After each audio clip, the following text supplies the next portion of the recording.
Sodniki s trajnim mandatom, dolge obravnave na eni strani, za katere bi skorajda lahko rekli, da se zavlačuje, dokler zadeve ne bi zastarale, na drugi strani pa bliskovito hitri postopki neenake obravnave.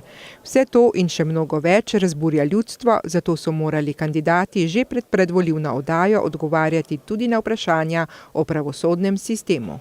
Pravosodje je ena izmed enakovrednih treh vejev oblasti in mora ostati neodvisna. Politika se nima kaj vmešavati v pravosodne procese, mora pa pomagati omogočiti, da pravosodje deluje nemoteno. Istočasno pa mora politika tudi za svojim zgledom dajati prispevek k krepitvi pravne države. To, da eni politiki ne dvigujejo pošte, je preprosto nesprejemljivo.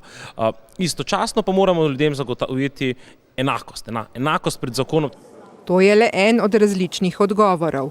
Ob precej zmedeno postavljeni strategiji vodenja zunanje politike, kjer različni organi vodstva države vlečejo vsak v svojo smer, pa so kandidati za poslance tudi na vprašanje o zunanji politiki odgovarjali različno. Slovenija mora voditi tisto zunanjo politiko, za katere ima, lahko rečemo, za sabo odločitev ljudi. Ljudje so se na referendumu odločili, da želijo v evroatlantske povezave, torej želijo predvsem v Evropsko unijo in v dobri stiki skupaj z Združenimi državami Amerike.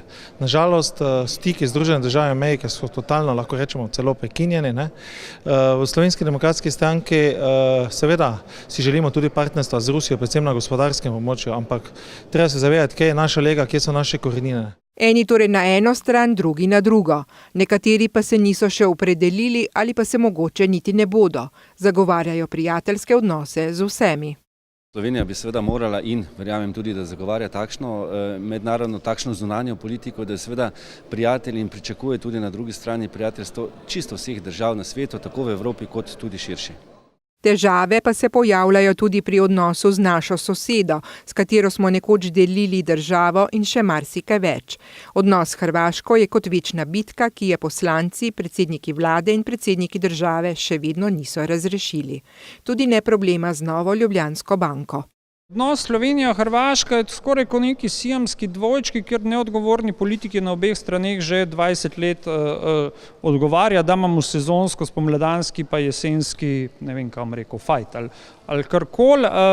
Zdaj to zadevo Ljubljanske banke je nerodna in se bojim, da na ta način, kot se jo zdaj hotel speljati, ne bo šla. Konkretne odgovore, ne samo kazanja s prstom na druge, pa bodo primorani dati izbrani kandidati prav v oddaji Volitve 2018, ki bo danes ob 20. uri na televiziji RTS. Vabimo vas k ogledu tako, da se boste 1. junijsko nedeljo lažje odločili.